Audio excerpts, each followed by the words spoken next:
தோகை வருடம் தாகமலையே அத்தியாயம் 17. அந்த விடியல் புத்துணர்வோடு விடிந்தாலும் ஏனோ மகேஸ்வரி அப்படி இல்லை. இரவெல்லாம் தூங்கினால்தானே. 11 மணிக்கும் அவளின் அக்கா வந்து மூளையை அலசி சோப்பு போட்டு சுத்தம் செய்கிறேன் என்ற பெயரில் பெரிதளவு குழப்பிவிட்டுத்தான் போயிருந்தாள். தான் இந்த திருமணத்தை செய்து கொண்டால் மற்றவர்களுக்கு தான் நன்மையை தவிர அப்படி இருக்கும் என்று ஏனோ தோன்றவில்லை. அதற்காக செல்வா ஒன்றும் கொடூரனோ கெட்டவனோ அரக்கனோ இல்லை. இருந்தும் தந்தை விட்டு வந்தாலும் அவனின் உதிரத்தை அவனால் பிரிக்க முடியாதே. தகுதி என்ற ஒன்றே தூரத்தள்ளி வைத்தது. அடியை, மணி 8 போகுது, இன்னும் கிளம்பாம இருக்க, சீக்கிரம் ரெடியாயி, அவங்க கோயிலை உனக்காக காத்துக்கிட்டு இருப்பாங்க என்று அவளும் கிளம்பிக் கொண்டே கூற, அந்த கோவிலுக்கு போவேன், ஆனால் கல்யாணத்துக்கு விருப்பம் இல்லைன்னு சொல்ல போறேன் என்கவே அதிர்ந்து விட்டாள் மூத்தவள். இங்கே அலுவலகம் செல்ல கிளம்பிய ஹரியை கண்ட செல்வா, இன்னைக்கு என்னோட கல்யாணம், நீ வந்தா நல்லா இருக்கும் மாப்பிள்ள, பக்கத்து ஊர் மலைக்கோவில்ல என்க. முடிஞ்சா பார்க்கலாம் மச்சான். சரி என்றவன் குளிக்கச் சென்று விட வெளியே வந்த ஹரி தன் கைபேசியை எடுத்துக்கொண்டு கிளம்பினான். செல்லும் வழியிலே நந்தனாவிற்கு அழைக்க குட் மார்னிங் அவளோ எடுத்ததும் உற்சாகமாக கூறினாள். நான் வந்துக்கிட்டு இருக்கேன், நீ கிளம்பு, உங்கள் ஊர் பக்கத்தில் இருக்கிற ஒரு கோவிலுக்கு போகணும். அண்ணன் கல்யாணம் பண்ணிக்க போகுதா? அப்போ நேற்று சொன்னதெல்லாம் உண்மைதானா? சந்தேகமாய் கேட்க, அந்த பொண்ணு இன்னும் சம்மதிக்கவே இல்லை, ஆனால் உன் அண்ணன் உறுதியாக இருக்கான். இப்போ அவன் கல்யாணத்துக்கு என்னை கூப்பிட்டான், நான் நீ இல்லாமல் எப்படி போக? அதான் கிளம்பிடு. என்னையா அண்ணன் கூப்பிடலையே? உங்கள் அப்பாவை மீறியும் உன்னால் வர முடியுமா கேட்க அவளிடம் மௌனம் மட்டுமே. அதனால தான் உன்னை அவன் கூப்பிடல. இப்போ நீ என் கூட வந்தால் உங்கள் அப்பாவால் ஒன்றும் பண்ண முடியாது, ரெடியாக இரு என கூறி கைபேசியை வைத்து விட்டான். 9:30க்கு மலைக்கோவிலில் மகேஸ்வரி வர வேண்டும் என்ற எண்ணத்தில் பட்டு வேட்டி சட்டையில் கையில் மாலையோடு நின்றிருந்தான் தமிழ்ச்செல்வன். அவன் உடன் யாரும் இருக்கவில்லை என்பதால் கையில் மாலையும் சட்டையில் மஞ்சள் வேர்தனின் பொன்தாலி 2ஐயும் அவனே வைத்திருந்தான். நேரங்கள் கடக்க கடக்க அவனின் வேண்டுதலோ அதிகரித்து கொண்டது. ஏதோ மந்திரம் உச்சரிப்பது போல் அவள் வர வேண்டும் என்பதை மட்டுமே சொல்லி வேண்டிக் கொண்டிருந்தான். அவனின் வேண்டுதலை பூர்த்தி செய்வது போல் அவளை வரவேற்றான். ஆனால் வந்தவள் திருமணத்திற்கு வரவில்லை என்பதை உணர்ந்தும் விதமாகத்தான் இருந்தது அவளின் கோலம். அப்படியே கலைந்த சிகையும் பழைய உடையும் தான் அணிந்திருந்தாள். இருவரின் விழிகளும் சந்தித்து கொண்டு அவர்களுக்குள்ளே பேசினார். கடமையின் கதியாக ஊரார் பேசியதற்காக எல்லாம் திருமணம் செய்து கொள்ள முடியுமா என்ன?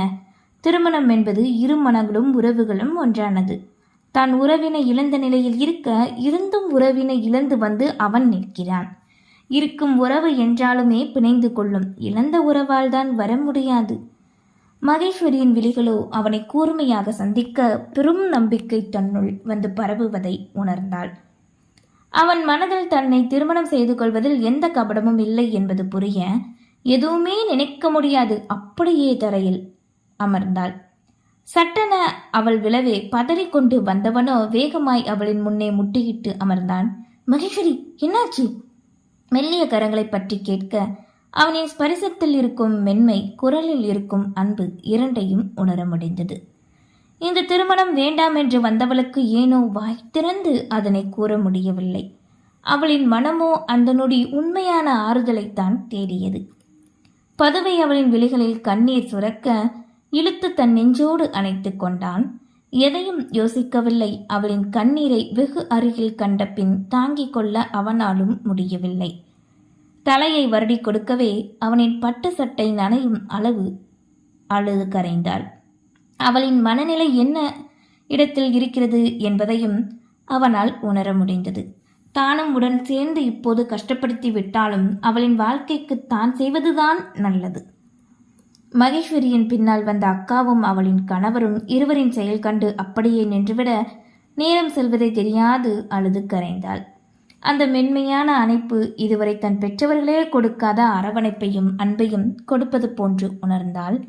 மெல்ல தன்னிடமிருந்து அவளை விலக்கியவன் விலைகளை துடைத்து விட்டான். உன்னால் இப்போ எந்த முடிவும் எடுக்க முடியாதுன்னு எனக்கு தெரியும், ஆனால் என் மேலே நம்பிக்கை இருந்தா இந்த வாழ்க்கையை ஏற்றுக்கும். இந்த முருகர் சாட்சியாகவும் உன்னை பெற்றவங்க சாட்சியாகவும் சொல்கிறேன், உன்னை நான் என்னைக்கு கைவிட மாட்டேன். சாவில் கூட கடமைக்காக நான் ஒன்றும் உன்னை கல்யாணம் பண்ணலை, விரும்பித்தான் பண்ணுறேன்.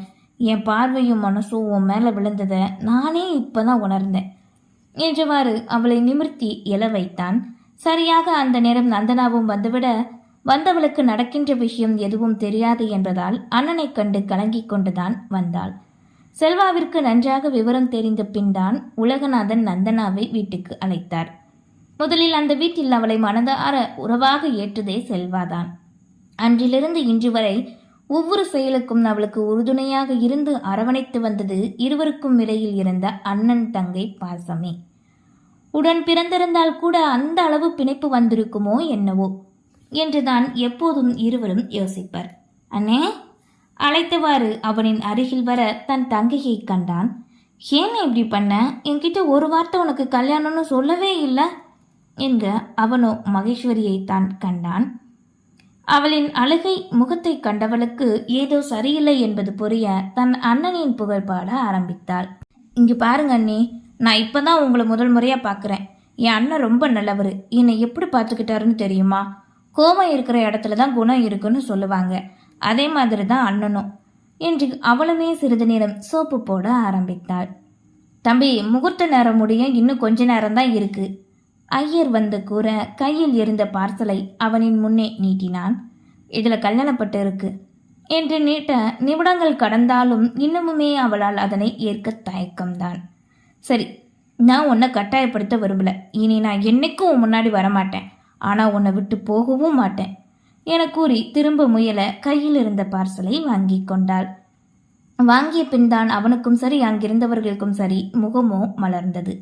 ஒரு வழியாக ஒத்துக்கொண்டாலே அதுவே போதும் என்று எண்ணிக்கொண்டனர்.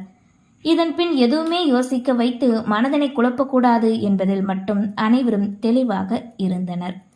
பெண்கள் இருவரும் மகேஸ்வரியை அழைத்து கொண்டு சென்று அடுத்த 15 நிமிடத்தில் தங்களிடம் இருந்த பொருட்களையும் வைத்து அலங்கரித்து அழைத்து வந்தனர். முகத்தில் பொலிவு மட்டும்தான் இல்லையே தவிர பேரழகாய் இருந்தாள் மகேஸ்வரி. அவளின் வாழ்க்கையில் முதல் முறையாக பட்டுடுத்துவதே அன்றுதான்.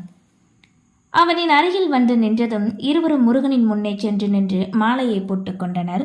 பின் ஐயரிடம் கொடுத்து தாலியை பூஜை செய்து வந்து மந்திரம் சொல்லிக் கொண்டே கொடுக்க வாங்கி கொண்டான். உடனிருந்த நால்வரும் அச்சதை தூவ மஞ்சள் கயிற்றினை தன்னவளின் கழுத்தில் முடிச்சிட நாத்தனார் முறைக்கு நந்தனாவும் அவளின் கடமையை செய்தாள். ஹரியோ அவர்களை தன் கைபேசியில் புகைப்படம் எடுத்துக்கொண்டான். பின்வரும் நாட்களில் திருமணத்திற்கு சாட்சி வேண்டுமல்லவா, அதற்காகவே அப்படி செய்தான். பின் நெற்றியில் குங்குமம் வைத்து காலில் மெட்டி அணிவித்து கோவிலை சுற்றி வர கேலி கிண்டல் சிரிப்பு என்பதற்கெல்லாம் அங்கே இடமே இல்லை. மனம் ஒன்று மட்டும்தான் அனைவருக்கும் நிறைந்திருந்தது. உடன் வந்தவர்கள் வாழ்த்து கூற ஏற்றுக்கொண்டனர். சிறிது நேரம் அமர்ந்தவர்களுக்கு என்ன பேசுவதென்று தெரியவில்லை. அனைவரும் மௌனமோடு இருக்க, இனி மகேஸ்வரி என் பொண்டாட்டி, அவளுக்கு நான் இருக்கேன் என்று அவளின் அக்கா மாமா இருவரை பார்த்து கூறினான். அவர்களும் நிம்மதியாய் தலையசைத்தார்.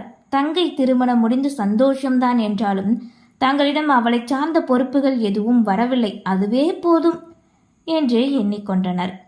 சரி மச்சான், தங்கச்சி, நான் அப்படியே நந்தனாவை கூட்டிட்டு கிளம்புறேன். சீக்கிரம் எல்லாமே சரியாயிடும் என்க தலையாட்டினர். அவளுமே அண்ணன் அண்ணியிடம் சொல்லிக்கொண்டு தன்னவனோடு கிளம்பிவிட்டாள். பின் இவர்கள் அனைவரும் ஆட்டோ ஒன்றை பிடித்து மகேஸ்வரியின் வீடு நோக்கி பயணித்தனர். வீட்டுக்கு வந்து நந்தனாவை இறக்கிவிட்டு வாசலில் இருந்தவாறு ஹரி சென்றுவிட அப்போதுதான் வெளியே வந்த உலகநாதன் அதனை கண்டார். என்னாச்சுமா, மாப்பிள்ளை உடனே போறாரு, வெளியில போயிட்டு வந்தீங்களா? ஆமாப்பா. எங்க போனீங்க? அது அது அது வந்து கோவிலுக்கு போயிட்டு வந்தோம் என கூறி தந்தை எதுவும் கண்டுபிடித்து விடுவாரோ என்ற நினைப்பில் வேகமாய் உள்ளே சென்று விட்டாள். இங்கே வீட்டுக்கு வந்த ஜோடிகளை வாசலில் நின்று ஆரத்தி எடுத்து உள்ளே அழைத்துச் சென்றாள் அவளின் அக்கா. அன்னை தந்தை இருவரின் புகைப்படம் இன்னும் கூட வாடாத மாலையோடு அப்படியே இருக்க விழுந்து வணங்கி கொண்டனர். செல்வா நினைத்து கூட பார்க்கவில்லை இத்தனை விரைவில் தன் வாழ்க்கை இப்படி மாறும் என்று. அவர்களின் ஊரில் கலப்பு ஜாதி திருமணம் செய்து கொண்டது இவன்தான் முதல் முறை. இதற்கு முன் செய்தார்களோ இல்லையோ, ஆனால் அப்படி யாரும் இங்கு இல்லை. கீழ்ஜாதி வீட்டுக்குள் காலடி வைத்ததும் இல்லாமல் அந்த பெண்ணையே திருமணம் செய்து கொண்டதில் எந்த கள்ளமும் இல்லை. இவர்களின் திருமணம் முடிந்த செய்தி அன்றைய ஊருக்குள் பரவ ஆரம்பித்தது. ராஜாவுக்கும் அந்த செய்தி செல்ல ஏளனமாகவும் மட்டமாகவும் நினைத்தான். தன் நண்பனை பழிவாங்கி விட்டாயிற்று, ஆனால் இன்னும் அவளை பழிவாங்கவில்லையே. கழுகாய் காத்திருந்தான் ராஜா. அதைப்போல் இங்கே உலகநாதனுக்கும் இந்த செய்தி வர தீயாய் எரிந்து பெருமூச்சு விட்டார். எப்படி தன் இரத்தத்தில் பிறந்தவன் இப்படி செய்யலாம்?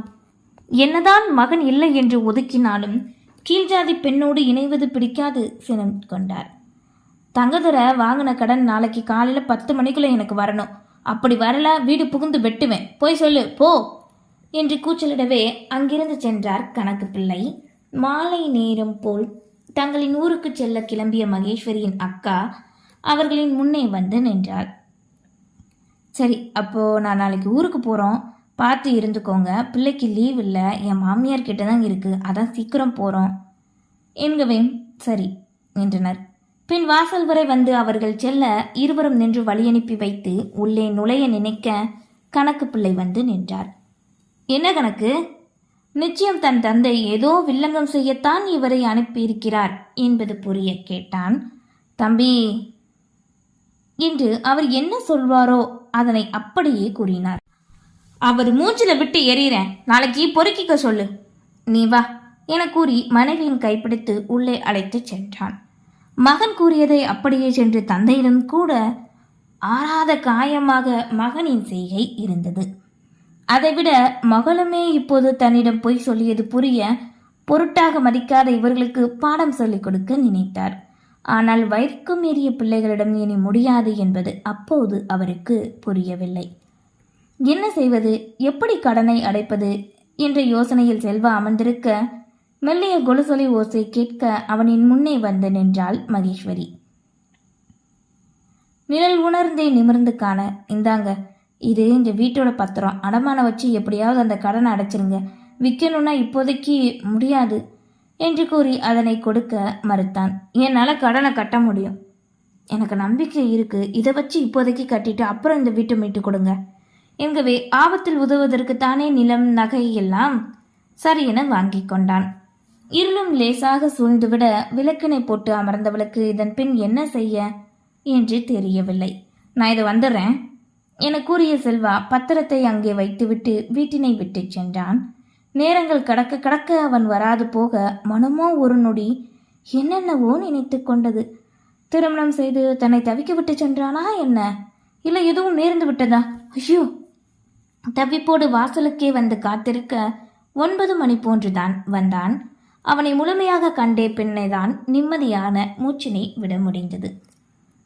அவனை அவமானப்படுத்தி திட்டம் தீட்டியவர்கள் கொலை செய்யக்கூட தயங்க மாட்டார்கள் என்பதால் கலங்கி கொண்டுதான் இருந்தாள். கையில் கொண்டு வந்த உணவு பார்சலை வாசலில் நின்ற மனைவியிடம் கொடுக்க வாங்கி கொண்டு தன்னவனோடு உள்ளே நுழைந்தாள். நன்றி.